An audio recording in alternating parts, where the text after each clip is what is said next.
paz do Senhor. Amém. Verdadeiramente eu vim trazer a paz do Senhor. Amém. Vocês possam entender que a palavra é de paz e não de guerra. Eu gostaria que vocês abrissem as suas Bíblias em Oséias.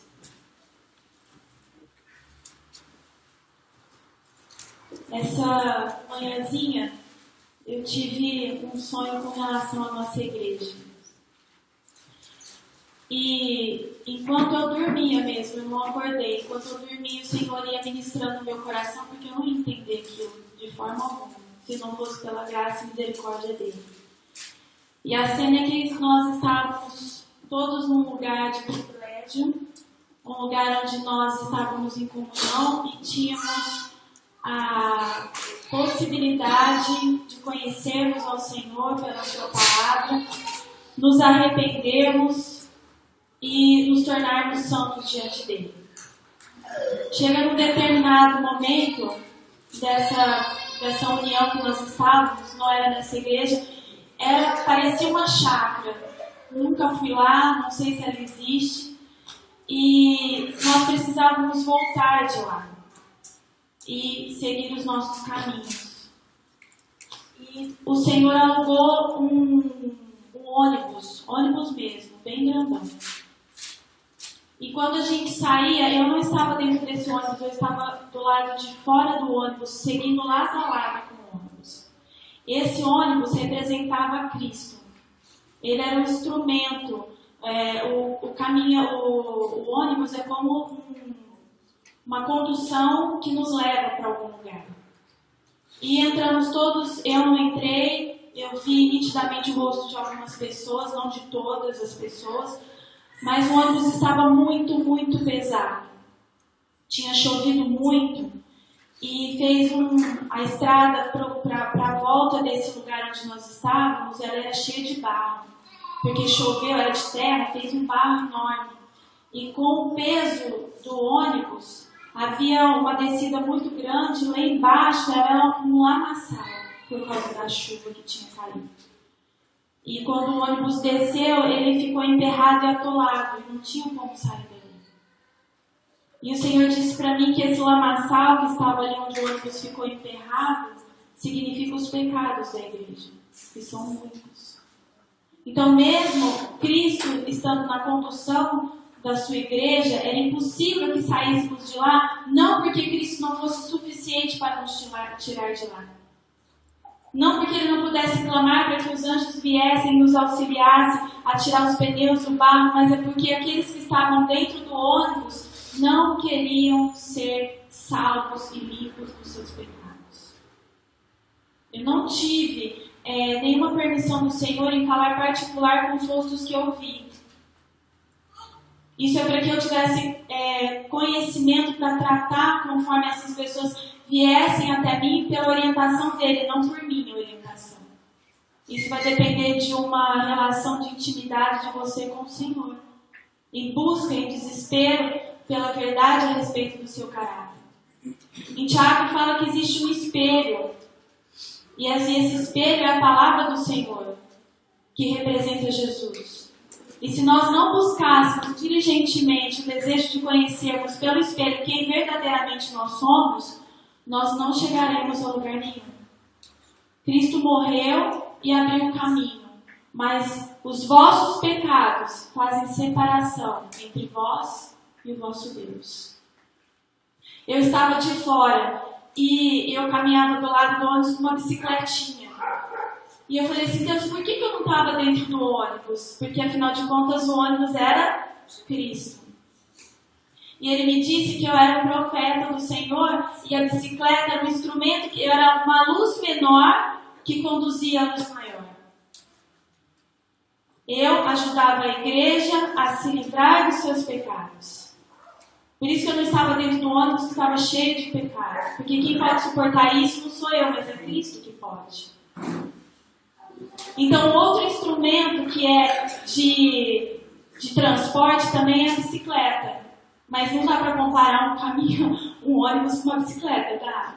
O ônibus passa em cima da bicicleta e a velocidade com que um ônibus chega não chega aos pés do que uma bicicleta chega. Mas vocês têm uma bicicletinha aqui na frente que tem falado diariamente com vocês. Uma das coisas que o Senhor tem falado para a igreja constantemente é a questão do deixar os pecados. Esse é o verdadeiro arrependimento. Não simplesmente o confessar deles. E durante essa semana, conversando com alguns irmãos, eu percebi, pela graça do Senhor, que eles não sabem nem aonde eles estão pecando. Então, como que pode arrepender se nem sabe aonde está sendo o erro? Porque na quarta-feira Simone disse assim, a culpa, e eu já havia falado a respeito disso, que a culpa pelo que nós estamos passando, ou que cada um passa, é senão de nós mesmos. E o pecado do orgulho é tão grande dentro de cada um de nós, que nós só olhamos, conseguimos enxergar o cisco que está no olho do outro, mas a trave que está no nosso olho, a gente não enxerga. Eu não sei se essa semana eu ouvi algo desse tipo assim, Deus deu uma vida para cada um, para que você não precisasse se preocupar com a vida do outro. Eu não lembro se foi no WhatsApp, eu não sei onde foi. Então, se Deus te deu uma vida, irmão, preocupa com a sua. Se os seus joelhos não estiverem constantemente dobrados diante do Senhor, jamais poderão reconhecer o pecado que precisa ser deixado. E pela obra mais ardilosa de Satanás, que é o orgulho, vocês não chegarão ao conhecimento da verdade a respeito de vós mesmos, portanto não poderão se arrepender, portanto não poderão deixar, e portanto não alcançarão a cidade santa. Quem serão os moradores da cidade celestial? Nós acabamos de ler aqui. E a palavra que o Senhor me deu essa semana, na verdade eu até achei que fosse na quarta-feira, o Saulo estava muito mal essa semana, teve febrão, eu fiquei bem assustada porque ele é bem fortão, assim, difícil dele ficar doente. E eu não sabia se seria eu que conduziria o culto. Eu recebi uma palavra, mas ela era tão grande que eu falei, nossa, será? Para a abertura do culto? E aí o Senhor colocou ordem, né? Disse, não, o sacerdote dessa casa continua no trabalho de abrir o culto, de fechar o culto, de instruir todas as coisas. Essa palavra para o sábado de manhã, que é a tua ministração. E nós sabemos que todo mundo conhece Oséias, por quê mesmo? E o que aconteceu com Oséias? Primeiro capítulo de Oséias. O que Deus pede para Oséias? Que ele casasse com uma. E o Senhor está falando conosco nessa manhã o seguinte, que a noiva de Cristo é uma prostituta. Nós já casamos com Cristo? Hã? Casamos ou não? Quando acontece o casamento, irmãos? Na vinda do Senhor Jesus. Em que o noivo recebe a sua noiva no altar. Mas agora nós recebemos um compromisso. Recebemos um anel de noivado. Nós somos noiva de Cristo. Não é assim que a igreja é conhecida? A noiva de Cristo. Então o pai diz para o filho, esta é a tua noiva, a igreja, uma prostituta. Que é diferente de nós, estamos afundados na lama, irmãos. Essa é a situação espiritual que o Senhor me mostrou da igreja. Vamos sair de lá? Deus tem poder para isso em seu filho? Com certeza. O que basta, de novo, boa vontade. Lançarmos fora a nossa segunda intenção e termos vontade de sair dos nossos delitos, quebrando. Eu tenho uma cena da pregação de quarta-feira que me marcou, que é um muro e uma mão quebrando as muralhas que nos separam do Senhor. E aí o Senhor diz, Deus diz para o seu filho, olha, a tua noiva é uma prostituta, mas eu vou te dar todos os meios para que ela seja santificada. E essa é a obra de Oséias. Ele trabalhou para que a sua noiva fosse santificada. No capítulo, aqui no propósito do livro de Oséias, eu tenho uma Bíblia de estudo, e diz assim, eu vou ler devagarzinho. Propósito do livro de Oséias. A profecia de Oséias foi a última tentativa de Deus em levar Israel a arrepender-se de sua idolatria e iniquidade persistente, antes que ele entregasse a nação ao seu pleno juízo. Nós estamos vivendo um juízo investigativo, não estamos? E os ministros do Senhor estão a nos investigar. Eu conversava com as crianças, não nessa quinta, na quinta passada, que existem 3 formas de nós encerrarmos o julgamento de Deus sobre as nossas vidas. O primeiro deles é que existe uma quantidade de propósitos para nós sermos alcançados individualmente. Então Deus olha para a minha vida e todas as características que Ele colocou em mim e diz assim: a Laura terá durante o curso da sua vida 10 possibilidades de conversão, de se voltar a mim. Se der a 10ª vez e ela não se converter, a porta da graça se fechou para ela. Isso não significa morte física. A porta da graça pode se fechar para mim e eu não ter morrido. Porque esgotou o número de oportunidades que o Senhor me deu para servir. A porta da graça pode se fechar para mim com a morte física. E a porta da graça pode se fechar para mim na 6ª trombeta, onde fecha a porta da graça para o mundo. E o Senhor está falando com a sua igreja em qual fechamento da porta da graça? A primeira. Eu não sei quantas oportunidades, isso não cabe a mim, graças a Deus, Deus tem determinado para cada um de nós que estamos aqui. Mas a sua obrigação como filho é buscar do Pai o que você deve fazer e onde você deve estar nesse momento para alcançar o favor dele. E eu não estou falando de salvação mais uma vez. Eu estou falando de cumprimento de propósito. Porque se você inverter a ordem, buscar a salvação ao invés de buscar o cumprimento da vontade de Deus, dos propósitos de Deus, você se perde. Ao passo que se eu estou focada naquilo que Ele quer para mim, a salvação é o meu galardão.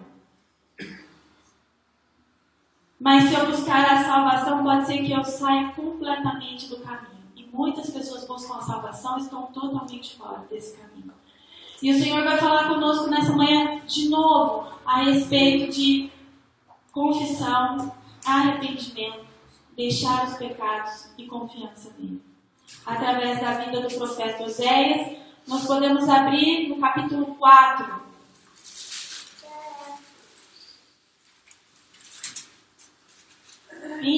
O título da minha Bíblia, no capítulo 4, diz assim: Israel e Judá são ameaçados com castigo por causa da sua impiedade, a ignorância e a malícia do povo. Impiedade, uma pessoa que não tem um pingo de misericórdia, é ímpio. Ele faz o que ele bem entende, o que ele acha. Outra característica, ignorância, que é o que eu percebi. As pessoas são ignorantes a respeito do seu caráter. E a malícia, a maldade do povo. Versículo 1 do capítulo 4. Ouvi a palavra do Senhor, vós filhos de Israel, porque o Senhor tem uma contenda com os habitantes da terra, porque não há verdade, nem benignidade, nem conhecimento de Deus na terra. Versículo 2. Só prevalecem o perjurar. Quem sabe o que significa perjurar? Perjurar significa renunciar à sua crença, à sua fé. Faltar com a aliança e a promessa que você fez como um todo, como igreja, ou aquela aliança e promessa que você fez particularmente com o Senhor. Isso é perjurar. Então, o que o Senhor está falando que existe no meio do povo, prevalece o perjúrio. A falta de crença, de credibilidade no Deus que você serve, de fé. e a falta de cumprimento de promessa. Isso é o significado de perjúrio.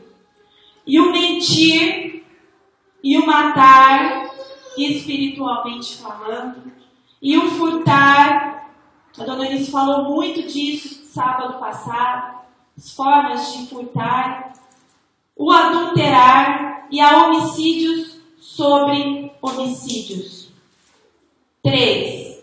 Por isso a terra se lamentará, e qualquer que morar nela se desfalecerá com os animais do campo e com as aves do céu, e até os peixes do mar serão tirados.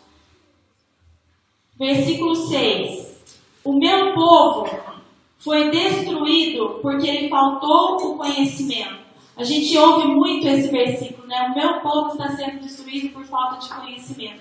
Agora vamos ver por que o profeta Oséias, que fala a palavra do Senhor, diz que o povo estava sendo destruído por falta de conhecimento. Está aí na sequência, ó. Vamos fazer uma pergunta. Por que o meu povo estava sendo destruído por falta de conhecimento? A resposta está aí na sequência. Porque o povo de Deus rejeita o conhecimento. Como? Quando Deus diz, vocês precisam deixar de confessar e se arrepender. Arrependa-se. Não é para ficar contando um para o outro pecado, ou vir aqui na frente e não deixá-lo. O deixar é o arrependimento. Então, quando Deus traz o conhecimento do que tem que ser feito e não se faz, isso é rejeita o conhecimento. Por isso perece. E tem gente aqui dentro que eu já falei cara a cara.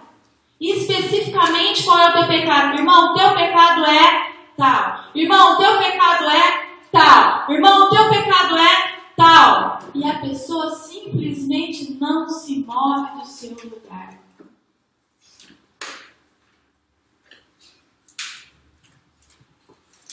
O meu povo foi destruído e está sendo destruído porque ele faltou conhecimento. E por que ele faltou conhecimento? Porque Deus não trouxe? Não. Porque tu, Israel, rejeitaste o conhecimento. Também eu te rejeitarei para que não seja sacerdote diante de mim. Quem é sacerdote? Quem são os sacerdotes que trabalharam no templo do Senhor? O que fala em 1 Pedro 2,9? Vós sois... Abre lá. Lê. Vós sois povo santo, geração santa, povo eleito, sacerdotes do Senhor. Vós. Não está falando homens, ou não está falando mulheres. Está falando povo de Israel. Dentre o povo de Israel existem homens, mulheres, crianças, adolescentes, jovens e anciãos. Esse é o povo de Israel.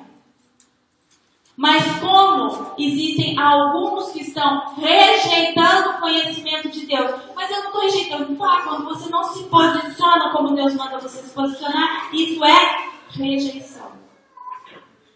E aí, o pior da declaração de Deus, para mim, nesse versículo é: então eu rejeitarei vocês, vocês não serão sacerdotes. Ele está dizendo, sabe aquilo que eu estou lançando sobre vocês? A primogenitura? A maior herança dentre todos os povos da terra? Vou tirar de vocês. É isso que vocês querem, igreja? Querem ser como Jacó? Isaú, misericórdia e revolta. Porque com arrependimento e com lágrimas, arrependimento entre aspas, com lágrimas buscou o arrependimento e as não achou. Depois que viu o erro, vai precisar perder para reconhecer?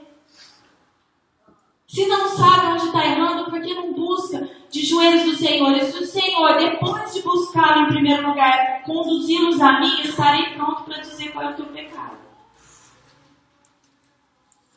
Teve gente essa semana que já me procurou e disse assim, eu não fazia nem ideia de que esse era o meu pecado. Louvado seja o nome do Senhor. Buscou, encontrou, agora é a parte mais difícil. Qual que é? Praticar. Porque o Senhor disse que as palavras desalinhadas com as ações não é arrependimento. Precisa haver uma harmonia entre o falar de praticar. E são as ações. Visto que te esqueceste da lei do teu Deus, também eu me esquecerei dos teus filhos. Versículo 11. Não só, irmãos, será afastado da presença do Senhor, no versículo 6, a nós transgressores do seu conhecimento, como também os nossos filhos. Porque Deus visita a iniquidade dos pais nos... Então ele diz, além de eu me esquecer de você, eu também me esqueço dos seus filhos. Irmãos, a responsabilidade de nós pais seguirmos em obediência ao Senhor. Porque a consequência não vem única e exclusivamente sobre mim, mas vem sobre a Ana Laura e o João Vitor. Versículo 11. A incontinência. Essa é uma palavra muito conhecida quando se relaciona com a incontinência urinária, né? Quando eu li esse versículo, a primeira coisa que veio, incontinência urinária. Aí o Senhor falou, eu quero falar mais profundo. Vamos entender isso, Laura? Vamos entender. Buscando do Senhor o que significaria nesse contexto a incontinência, o Senhor falou comigo o seguinte: falta de controle sobre a vida sexual. Homens, mulheres, homens solteiros e mulheres solteiras. O que vocês estão fazendo lá no escurinho do seu quarto, na frente do computador? No banheiro com as portas fechadas? Quais são os pensamentos que têm sondado a sua mente? Pensamentos impuros, falta de controle sexual.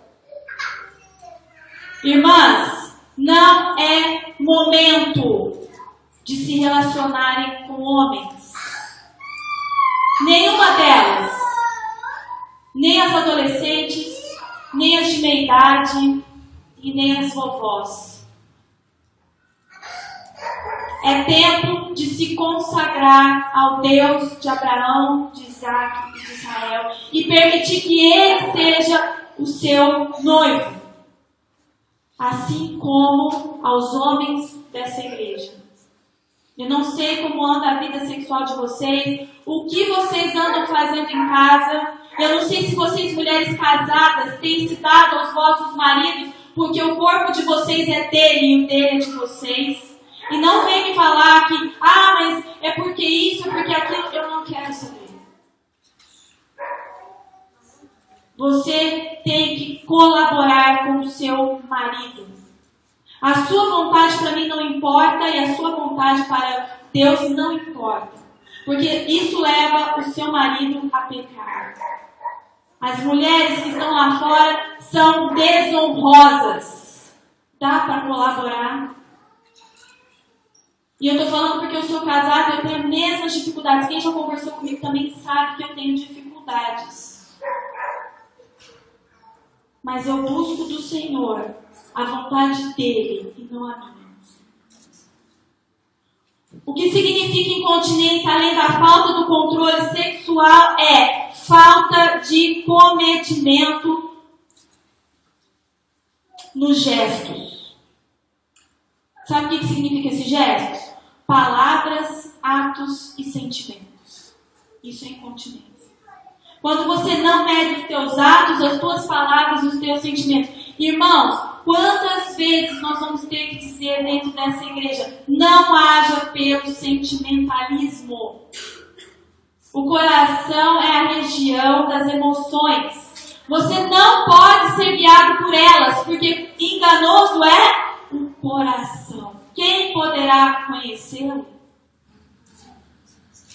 Se eu sentir vontade, essa palavra tem, porque eu senti. Irmãos, quando você pensar nisso, você tem que dobrar os seus jeitos. Senhor, o meu coração quer assumir o governo das minhas ações, dos meus gestos e das minhas palavras. Toma agora cativo. E me dá razão, porque em Romanos 12 diz que nós devemos ser guiados pela razão espiritual, pela mente de Cristo, como está escrito em Coríntios. Nós somos o povo de Deus, nós somos aqueles que temos a mente de Cristo. Não podemos ser dirigidos pelo sentimentalismo barato. Isso nos coloca em tremenda cilada. E eu tenho sofrido muito na igreja por causa disso, porque tenho visto a igreja perecer em área financeira, e o Senhor não permite. Ele fala simplesmente assim para mim: se você colocar a mão aí, eu destruo tudo que eu estou fazendo na sua vida. Não põe a mão onde eu estou trabalhando. Tem que aprender a viver de acordo com o que eu estou dando. Você não ama mais que eu, Laura. Dó é um sentimento do diabo. Sentimentalismo barato. Tudo isso nós estamos falando a respeito do versículo 11 que diz: a incontinência, falta de controle sobre a vida sexual e falta do comedimento nos gestos, atos, ações, palavras e sentimentos. Versículo 12. E todas essa incontinência, o vinho, que é vamos continuar no versículo 11. A incontinência, fala incontinência, e o vinho e o mosto tiram a inteligência.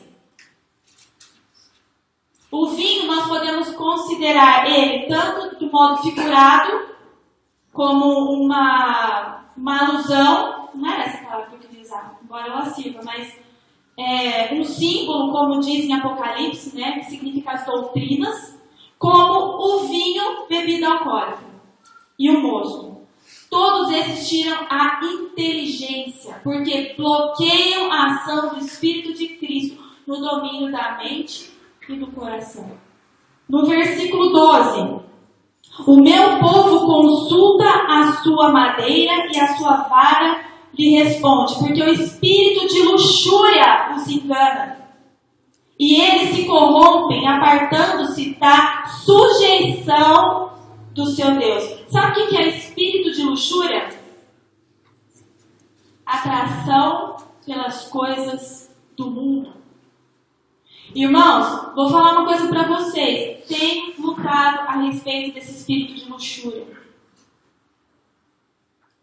E eu peço socorro desesperadamente para o Senhor. E eu falo para ele: Senhor, sabe qual é o meu desejo? Meu desejo é fazer isso.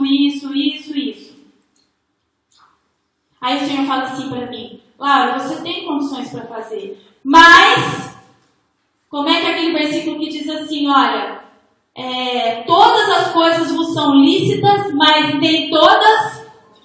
Sabe por quê, irmãos? Eu tenho que sacrificar a minha vontade de coisas que eu poderia fazer, mas não faço, porque se eu fizer, sabe o que vai acontecer? Vai causar escândalo sobre vós.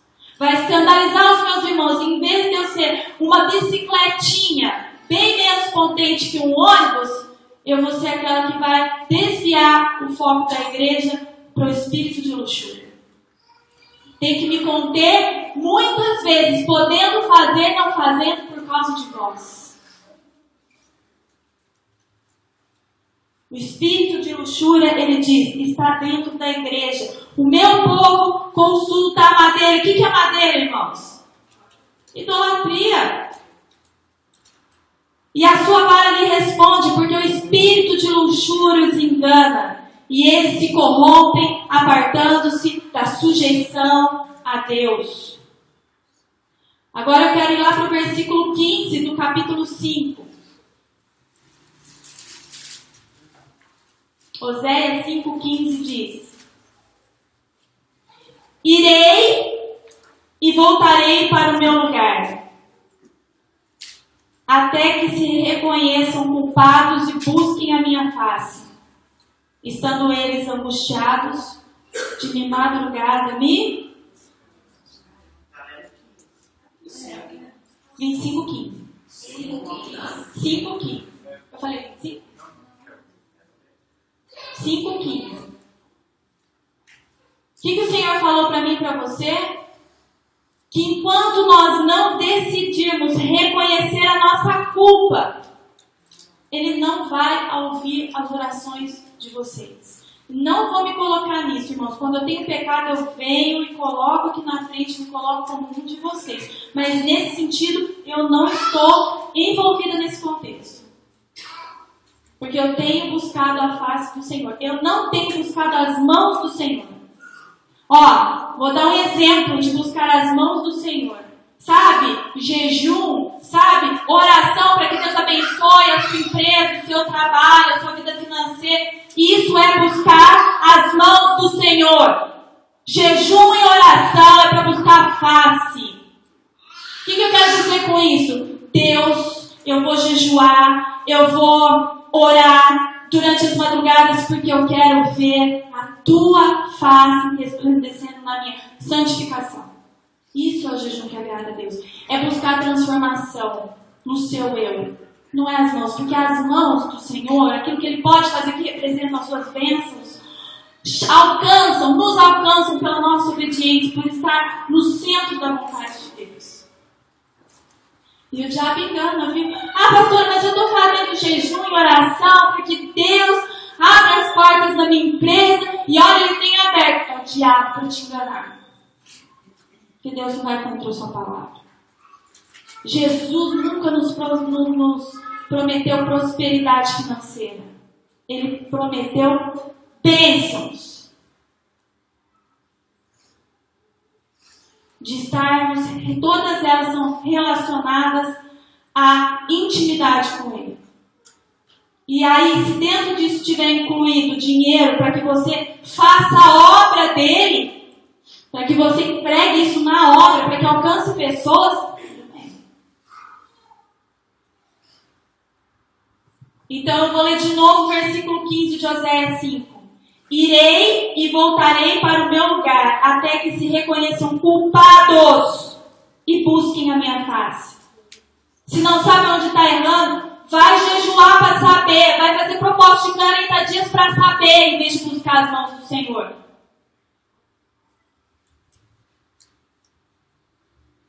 Buscando a minha face. E estando eles angustiados, está ficando angustiado? Ótimo, sinal que o Espírito do Senhor está conseguindo te tocar. Nossa, estou ficando mal. Ótimo! Fica mais, pede mais angústia, mais dor, mais sentimento de tristeza. Porque onde há tristeza, há arrependimento. Isso é versículo da Bíblia, tá? Se sair alegre daqui, é porque o Espírito não te tocou, isso aqui pareceu um parque de diversão para você.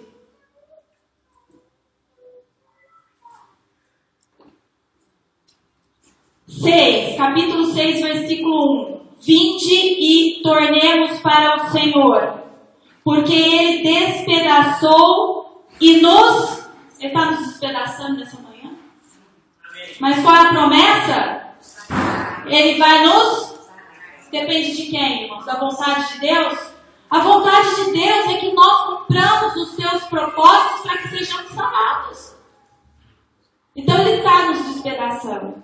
Mas Ele fala, eu estou despedaçando, mas eu estou pronto para sarar. Ele faz a ferida dessa manhã que vai gerar dor e angústia no seu coração. Mas Ele também aliviará.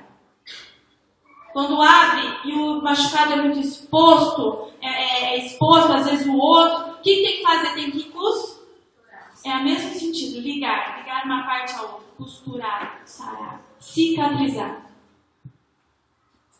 Eu fico numa briga com óculos, meu irmão, porque ele é só de perto não enxerga. Se eu ponho assim, vocês ficam tudo embaçado. Então eu fico prontinho, eu vou arrumar isso, né? Vocês tenham um pouquinho de paciência comigo. Versículo 2 do capítulo 6 de Oséias.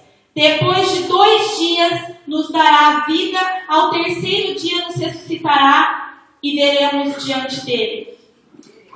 Viveremos diante dele. O que te lembra esse versículo 2 de Oséias 6? Jesus precisou morrer para nos... Nós precisamos morrer. Nós precisamos permitir que Cristo nos mate para que nós possamos viver. Qual é o prazo que isso aconteceu de Cristo? 3 dias. E o que Ele dá para nós? Qual é o prazo? E que dia que é para morrer? Agora. É para morrer agora. Eu não sei se saindo daqui, porque olha, irmãos, uma coisa que Deus tem me falado, Laura, você libera muitas profecias no púlpito pela minha vontade, e muitos pensam assim, ela fala, e parece que nada está acontecendo.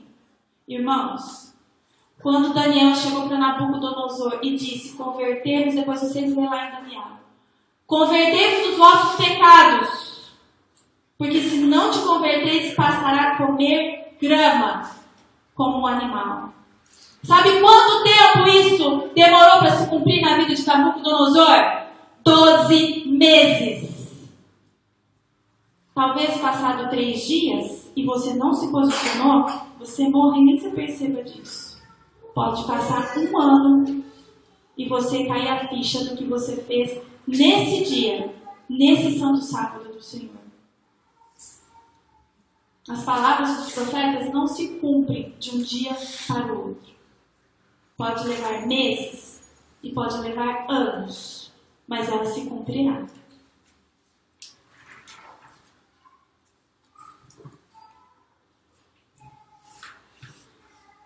Versículo 3. Conheçamos e prossigamos em conhecer o Senhor. Como a alva será a sua saída, e ele a nós virá como a chuva serôdia que rega. Qual é a promessa de Deus para a minha vida e para a tua? Qual é a promessa, irmão? Nós somos sobre as gotas da chuva temporã, mas a promessa é da chuva serôdia. Porque que exorta ao Senhor, ao meu e ao teu coração. Porque Ele tem nos ferido de morte, para que haja salvação. Para que nós possamos receber a chuva serôdia. A chuva que sela o teu compromisso com Deus no enviar para a proclamação da última mensagem, que é a terceira mensagem angélica, que faz parzinho, está em paralelo com a 4ª mensagem angélica que está lá no Apocalipse 18. Que a sai dela, sai povo. 144 mil. Esses receberão a chuva serôdia para enviar a palavra com poder. E como foi com os discípulos, ao toque das mãos, transmitir o poder, assim será. Os 144 mil transmitirão poder para aqueles que entregarão a sua vida em favor do Cordeiro. Para que pelo testemunho, que é a entrega da vida, muitos possam se converter. Olha a responsabilidade que está na sua mão. Mas o Senhor nos disse através do profeta Oséias que se não nos arrependermos, Ele não permitirá que sejamos sacerdotes seus. O livro de Oséias fala ou não fala para o final dos tempos? Versículo 4. Que te farei, ó Efraim? Que te farei, ó Judá? Porque a vossa beneficência, sabe o que é beneficência? Ação de fazer o bem aos outros. Sabe o que ele vai falar da Igreja Amor de Cristo? A sua ação de fazer o bem aos outros passa muito rápido. Vocês são inconstantes, entendem a palavra hoje, determinam no coração, mas amanhã já está tudo pervertido. Faz 1 semana bem, depois se cansa de fazer bem. Jesus cansava de fazer bem? E a fonte do seu poder estava onde? Em Deus. Aonde está a fonte do nosso poder? Em Cristo.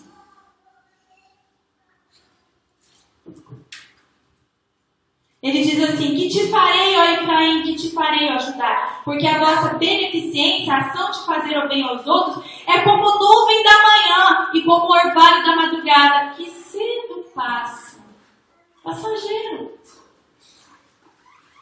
Versículo 5. Por isso os abati pelos profetas. Deus está usando a minha vida para bater a sua vida, porque eu fui abatida na minha casa pelas mãos do próprio Deus. Bem sabeis vós. Por isso estou abatendo cada um de vós, para que morrais nesse dia para vós mesmos. Pela palavra da minha boca os matei, e os teus juízos sairão como a luz. Porque, Igreja Amor de Cristo, versículo 6, eu quero misericórdia e não sacrifício. E o conhecimento, a obediência do que eu tenho mandado, mais do que holocaustos. Agora você vai lá para o capítulo 11.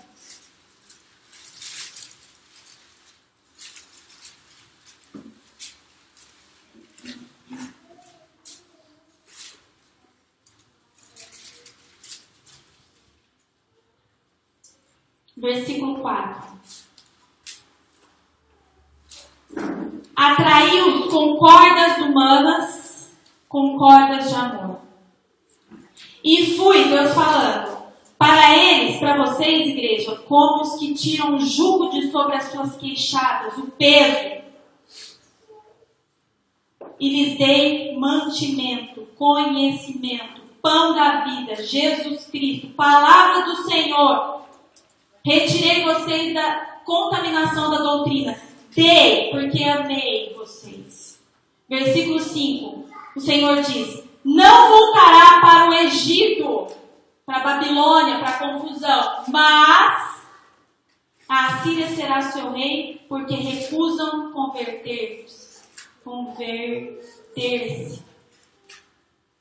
Tá bom, Deus diz: olha, para o Egito vocês não vão voltar. Mas a gente sabe que em Daniel fala sobre a sequência de reinados, lembra da estátua?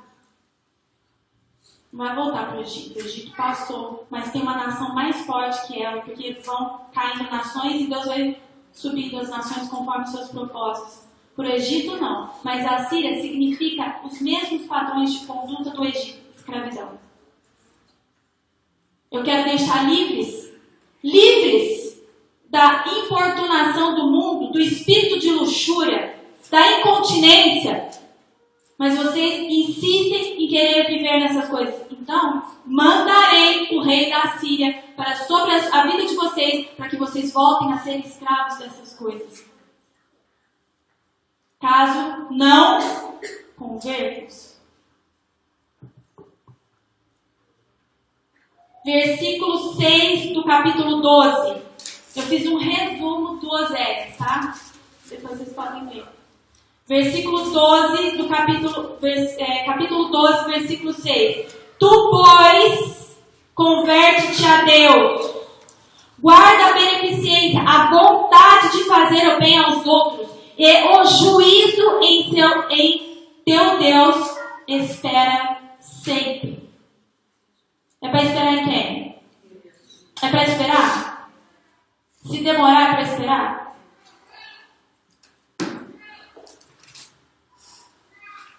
Últimos versículos, capítulo 14. Exortação ao arrependimento e a promessa de perdão. Não está escrito aí, ó, exortação à confissão.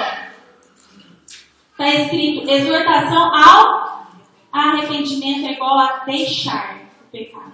Confissão não, você confessa pode permanecer. E usa isso como uma muleta. Principalmente, vou te dizer uma coisa, irmãos, você não vai me usar de muleta. Não vem confessar o teu pecado para mim e dizer, ufa, que alívio, a pastora agora sabe.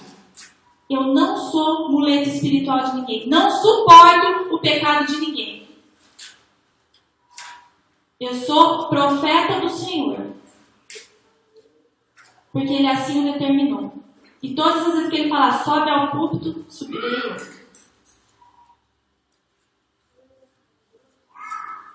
É para deixar o pecado. O chamado é arrependimento e não confissão.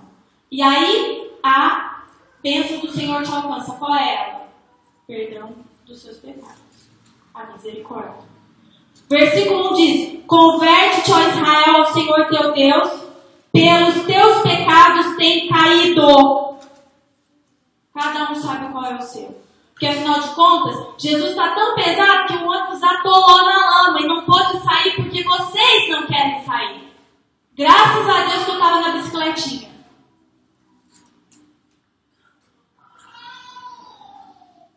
Tomai convosco palavras e convertei-vos ao Senhor. Dizei, Deus está dizendo até o que é para você dizer para Ele. Expulsa toda a iniquidade, Senhor, do meu coração e recebe o bem. Daremos como bezerro sacrifícios dos nossos lábios. sacrifício antigamente era bezerro. Para príncipes e sacerdotes, príncipes eram novilhos ou ovelhas. Isso era sacrifício. Aí ele fala, usa dos teus lábios para oferecer bezerros, novilhas como sacrifício. Verdade. Porque o novelho, o bezerro tinha que ser imaculado, incontaminado. Que as suas palavras sejam incontaminadas. Não haja impureza no seu falar. Não haja impureza no seu alimentar. Porque os 144 mil, a palavra de Deus no Apocalipse 14 diz que não achou engano nas vossas bocas. Mas o Senhor tem achado engano na boca de vocês. As suas orações me são nojentas. Os seus propósitos são ilícitos. Buscam as minhas mãos, mas não buscam a minha face. A segunda intenção está sempre por trás de toda oração que vós fizestes. Irmão, se tem alguém entre vós que não se acha nessas condições, louvado seja o nome do Senhor. A palavra é liberada para a igreja, mas às vezes não é para todos. Que se ponha cada um no seu lugar. Mas nesse lugar tem que ser conduzido por Cristo, não porque você acha que você não é culpado ou merecedor dessa palavra. Quem te dirige para o seu lugar é o Espírito de Cristo.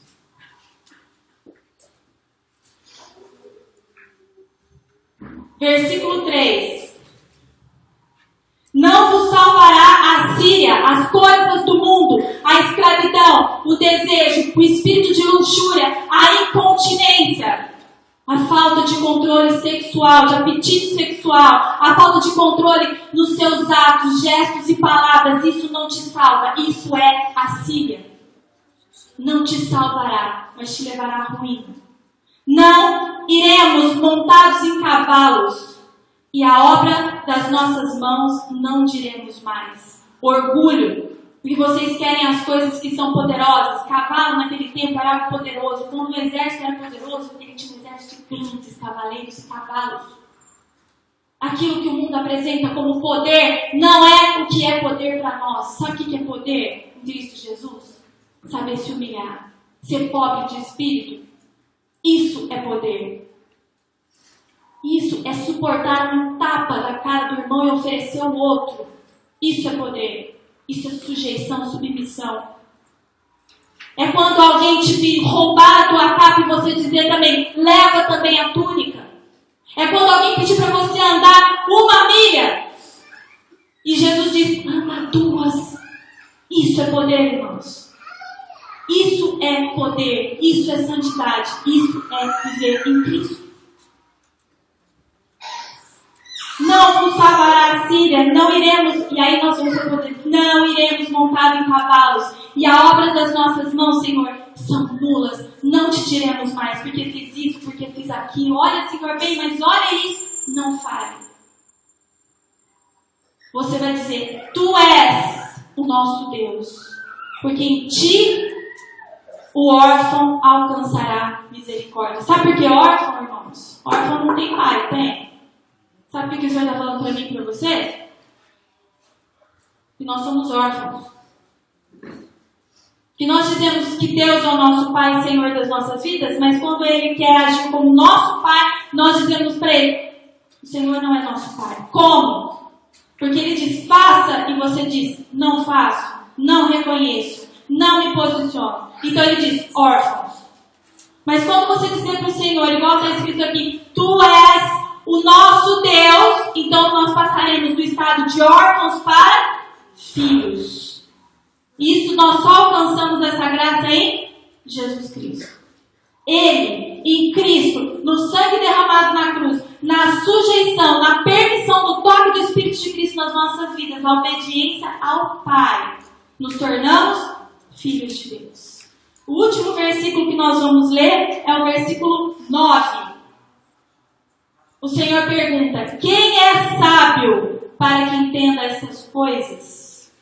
Prudente para que saiba, porque os caminhos do Senhor são retos e os justos andarão neles. Mas os transgressores neles, tu és sábio, irmão? Tu és prudente? Então recebe a palavra do Senhor.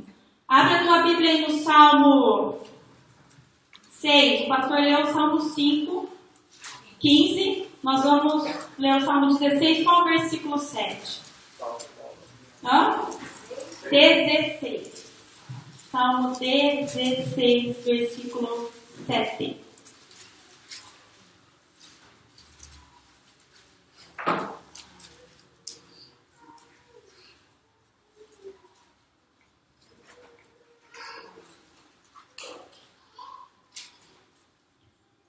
Diz o seguinte: louvarei ao Senhor que me...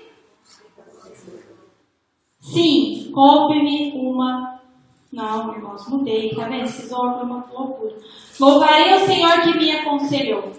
Até o meu coração, no sentido de mente, me ensina de noite. Amém? Vamos louvar ao Senhor? Que Deus te abençoe, que você permita que os teus lábios entoem verdades ao Senhor. E não incontinências, mentiras, lascívias e todo tipo de abominação ao Senhor. Que Deus te abençoe nesse louvor e te prepare para receber mais uma porção do Senhor logo após. Amém? Ô, Saulo, tira a senha daqui, senão acho que vai ficar saindo. Não sai na hora do... Não?